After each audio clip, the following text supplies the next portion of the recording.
പശ്ചിമേഷ്യൻ സംഘർഷം എങ്ങനെ മുന്നോട്ടു പോകണമെന്നതിൽ ഇന്നത്തെ ദിവസം വളരെ നിർണായകമാണ്. രണ്ടാം വട്ട ചർച്ചയ്ക്കായി ഇറാൻ സംഘം പങ്കെടുക്കുന്നത് സംബന്ധിച്ച അനിശ്ചിതത്വം തുടരുന്നതിനിടെ US വൈസ് പ്രസിഡന്റ് JD വാൻസിന്റെ നേതൃത്വത്തിൽ അമേരിക്കൻ സംഘം ഇന്ന് ഉച്ചയോടെ ഇസ്ലാമാബാദിലെത്തും.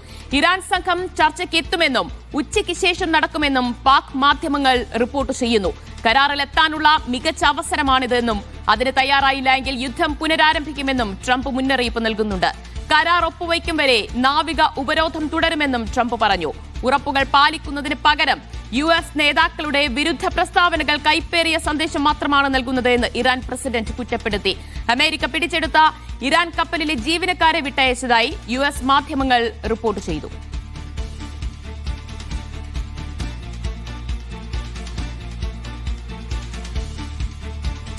MCA നാസർ വിവരങ്ങൾ നൽകും. MCA, സമാധാന ചർച്ചയ്ക്കായി US സംഘം JD വാൻസ് ഉൾപ്പെടുന്ന സംഘം ഇന്നുച്ചയോടുകൂടി ഇസ്ലാമാബാദിൽ എത്തുമെന്ന് അറിയുന്നു. ഇനി അറിയേണ്ടത് ഇറാൻ സംഘം കൂടി ഈ ചർച്ചയ്ക്ക് എത്തുമോ എന്നതാണ്. ഇപ്പോഴും US നാവിക ഉപരോധം പിൻവലിക്കാതെ ചർച്ചയ്ക്കില്ല എന്ന ഉറച്ച നിലപാടിലാണോ ഇറാനുള്ളത്? തീർച്ചയായിട്ടും ഇറാന് തങ്ങളുടെ നിലപാടിൽ യാതൊരു മാറ്റവും ഉണ്ടാകില്ല എന്ന വിവരമാണ് മധ്യസ്ഥ രാജ്യമായിട്ടുള്ള പാകിസ്ഥാൻ ഏറ്റവും അവസാനം ഇന്ന് രാവിലെയും അറിയിച്ചിരിക്കുന്നത്. കാരണം നാവിക ഉപരോധം തുടരുകയും തങ്ങളുടെ കപ്പൽ പിടിച്ചടക്കുന്നത് ഉൾപ്പെടെയുള്ള പ്രകോപന നടപടികൾ അമേരിക്ക തുടരുമ്പോൾ ഈ ഭീഷണിയുടെ നിഴലിലുള്ള ഒരു ചർച്ചയ്ക്കും തങ്ങൾ തയ്യാറല്ല. യുദ്ധമാണെങ്കിൽ യുദ്ധം അതുമായിട്ട് മുന്നോട്ട് പോകും. പക്ഷേ ഇത്തരം വിരട്ടൽ രീതികളും അതോടൊപ്പം തന്നെ ഒരു തത്വനിഷ്ഠതയില്ലാത്ത നടപടികളുമായിട്ട് ഒരിക്കലും ഒത്തുപോകാൻ സാധിക്കില്ല എന്നൊരു നിലപാട് തന്നെയാണ് ഇറാൻ മധ്യസ്ഥ രാജ്യങ്ങളെ അറിയിച്ചിരിക്കുന്നത്. അതോടൊപ്പം തന്നെയാണ് ഇപ്പം ഇസ്ലാമാബാദിലേക്കുള്ള American vice president JD Vance ഉൾപ്പെടെയുള്ളവരുടെ സന്ദർശനം സംബന്ധിച്ചും അവ്യക്തത തുടരുകയാണ്. കാരണം ആ ഒരു സന്ദർശനത്തിന് അവർ വരുമ്പോൾ ഇറാൻ സംഘം ഇസ്ലാമാബാദിൽ ഇല്ലെങ്കിൽ അത് ഉണ്ടാക്കുന്ന വലിയ തിരിച്ചടി അമേരിക്ക ഭയക്കുന്നുണ്ട്. അതുകൊണ്ട് തന്നെ ഇക്കാര്യത്തിൽ ഇറാന്റെ ഭാഗത്തുനിന്ന് ഔദ്യോഗികമായിട്ടുള്ള ഒരു തീരുമാനം വന്നിട്ട് മാത്രമായിരിക്കും ആ സംഘത്തിന്റെ സന്ദർശനം ഉണ്ടാവുക എന്ന വിവരം കൂടിയാണ് ഇപ്പോൾ വിവിധ അമേരിക്കൻ മാധ്യമങ്ങൾ നൽകുന്നത്. അത് മാത്രമല്ല, നാളെ അവസാനിക്കുന്ന ഈ 2 ആഴ്ച നീണ്ടു നിൽക്കുന്ന വെടിനിർത്തൽ അത് ഇനിയിപ്പോൾ തൽക്കാലം നീട്ടേണ്ടതില്ല എന്നൊരു തീർപ്പിലേക്ക് കൂടി അമേരിക്കൻ പ്രസിഡന്റ് ട്രംപ് എത്തുന്നതായിട്ടാണ് ഇപ്പോൾ വൈറ്റ് ഹൗസ് വൃത്തങ്ങൾ ഉദ്ധരിച്ചുകൊണ്ട് അമേരിക്കൻ മാധ്യമങ്ങൾ റിപ്പോർട്ട് ചെയ്യുന്നത്. അപ്പോൾ നിറഞ്ഞ അനിശ്ചിതത്വം തന്നെയാണ്. വലിയ തോതിലുള്ള ഒരുക്കങ്ങളും സുരക്ഷാ ക്രമീകരണങ്ങളും ഒക്കെ പാക് തലസ്ഥാനമായിട്ടുള്ള ഇസ്ലാമാബാദിൽ ഇന്നലെ മുതൽ തന്നെ ആരംഭിച്ചിട്ടുണ്ട്. ഇന്ന് വൈകിട്ടോടുകൂടി ഒരു ചർച്ച പുനരാരംഭിക്കാവുന്നൊരു സാഹചര്യം ഉണ്ടാകുമെന്നായിരുന്നു പാകിസ്ഥാൻ സൈനിക മേധാവി അസീം മുനീർ ഉൾപ്പെടെയുള്ളവർ അമേരിക്കക്ക് പ്രതീക്ഷ കൈമാറിയിരുന്നത്. പക്ഷേ രാത്രി പലവട്ടം നടന്ന ചർച്ചകളിൽ പോലും ഏതെങ്കിലും അർത്ഥത്തിൽ ഒരു വിട്ടുവീഴ്ച തൽക്കാലം അമേരിക്കയുമായി നടത്തേണ്ടതില്ല എന്നൊരു തീർപ്പിലേക്ക് ഇറാൻ എത്തിയിരിക്കുന്ന ഒരു സാഹചര്യമാണ്.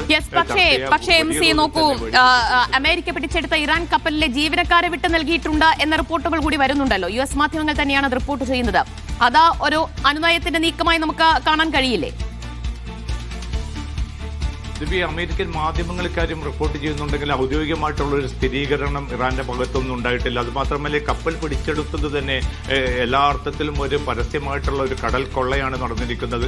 അത്തരം കടൽ കൊള്ളകൾ തുടരുന്നവരുമായിട്ട് ഏതർത്ഥത്തിലുള്ള സന്ധി സംഭാഷണമാണ് യാഥാർത്ഥ്യമാവുക, അല്ലെങ്കിൽ എങ്ങനെയാണ് അത് സഫലീകരിക്കുക എന്നൊരു ചോദ്യം കൂടിയാണ് ഇറാൻ വിദേശകാര്യമന്ത്രി അബ്ബാസ് അറാഖ്ചി ഉന്നയിക്കുന്നത്. അതുകൊണ്ട് തന്നെ ഈ നാവിക ഉപരോധം തുടരുന്നത് തന്നെ ഒരു പരസ്യമായിട്ടുള്ള യുദ്ധപ്രഖ്യാപനമാണ്.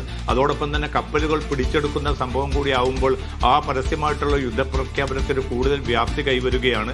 അങ്ങനെ ഏകപക്ഷീയമായിട്ടുള്ള സ്വഭാവത്തിൽ ഒരു ഭാഗത്ത് ഭീഷണിയും ബലപ്രയോഗവും തുടരുക, എന്നിട്ട് ചർച്ചയിലേക്ക് ക്ഷണിക്കുക, ഇത് ഒത്തുപോകുന്ന ഒരു പ്രശ്നമില്ല. പതിറ്റാണ്ടുകളായി തന്നെ അമേരിക്കയെക്കുറിച്ചുള്ള അവിശ്വാസ്യതയുള്ള ഒരു സമൂഹമാണ് ഇറാൻ ജനത. പക്ഷേ ഈ ഒരു ഘട്ടത്തിൽ ആ അവിശ്വാസ്യത കൂടുതൽ വർദ്ധിക്കുകയും ഏതെങ്കിലും അർത്ഥത്തിൽ ഒരു സമവായത്തിന്റെ ഒരു സൗഹൃദ സ്വഭാവത്തിലുള്ള ഒരു സമീപനം അമേരിക്കയുടെ ഭാഗത്തൊന്നും ഉണ്ടാകുന്നില്ല. വിരട്ടലും ഭീഷണിയും ബലപ്രയോഗവും ഇത് മാറ്റി നിർത്തിക്കൊണ്ടുള്ള ഒരു തുറന്ന സംവാദത്തിനുള്ള ഒരു അന്തരീക്ഷം ആദ്യം ഒരുക്കേണ്ടതുണ്ട്. അത് ലഭ്യമല്ലാത്തത് കൊണ്ട് തന്നെയാണ് ഇസ്ലാമാബാദ് ചർച്ച ബഹിഷ്കരിക്കാനുള്ള ഒരു തീരുമാനമെന്നാണ് ഇറാൻ നേതൃത്വം മധ്യസ്ഥ രാജ്യമായിട്ടുള്ള പാകിസ്ഥാനെയും അതോടൊപ്പം തന്നെ ഈജിപ്ത്, തുർക്കി, സൗദി അറേബ്യ ഉൾപ്പെടെ തങ്ങളുമായി ബന്ധപ്പെട്ട രാജ്യങ്ങളെയും അറിയിച്ചിരിക്കുന്നു. അതുകൊണ്ട് ഇറാൻ ഈ നിലപാടിൽ നിന്ന് മാറ്റം വരാത്ത ഒരു സാഹചര്യത്തിൽ അമേരിക്ക ഏതർത്ഥത്തിൽ പിന്നെ മുന്നോട്ട് പോയാലും അത് എത്ര കണ്ട് ഫലം ചെയ്യുമെന്ന കാര്യത്തെ സംബന്ധിച്ച് വലിയ പക്ഷേ പാകിസ്ഥാനും തുർക്കിയും ഈജിപ്തും ഉൾപ്പെടെയുള്ള മധ്യസ്ഥ രാജ്യങ്ങൾ ഈ ചർച്ചയിലേക്ക് എത്തണം എന്ന ഒരു സമ്മർദ്ദം ഇറാനുമേൽ മാത്രമാണോ ചെലുത്തുന്നത്, അതോ നാവിക ഉപരോധം ഉൾപ്പെടെ പിൻവലിച്ചുകൊണ്ട് അമേരിക്കയെ അനുനയിപ്പിക്കാനുള്ള നീക്കങ്ങൾ നടക്കുന്നുണ്ടോ? തീർച്ചയായിട്ടും ഇന്നലെ മുതൽ തന്നെ പാക് സൈനിക മേധാവി അസീം മുനീർ നേരിട്ട് തന്നെ ട്രംപുമായിട്ട് സംസാരിച്ചിരുന്നു. ഏറ്റവും വലിയൊരു പ്രതിസന്ധിയായിട്ട് പ്രതിബന്ധമായിട്ട് നിലനിൽക്കുന്നത് ഈ നാവിക ഉപരോധമാണ്. ആ ഉപരോധം അടിയന്തരമായിട്ട് അമേരിക്ക പിൻവലിച്ചാൽ അല്ലാതെ ഈ ചർച്ച മുന്നോട്ട് പോവുകയില്ല. ചർച്ച മുന്നോട്ട് പോയിട്ടില്ല എങ്കിൽ ഒരു കരാറിലേക്ക് എത്താനുള്ള സാധ്യതയും വിദൂരമായിട്ട് മാറുകയാണ് എന്ന മുന്നറിയിപ്പ് പാക് സൈനിക മേധാവി നൽകിയെന്നാണ് പാകിസ്ഥാൻ മാധ്യമങ്ങളും ചില അമേരിക്കൻ മാധ്യമങ്ങളും ഒക്കെ റിപ്പോർട്ട് ചെയ്തത്.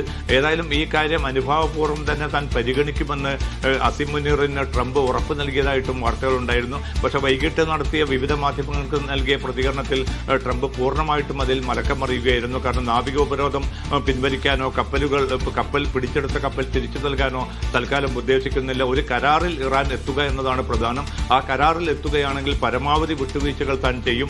2015 രൂപപ്പെടുത്തിയ ആ കരാറിനേക്കാൾ വലിയൊരു ഇറാന് കൂടി ഉപകരിക്കുന്ന ഒരു കരാറായിരിക്കും താൻ വരുത്താൻ പോകുന്നത്.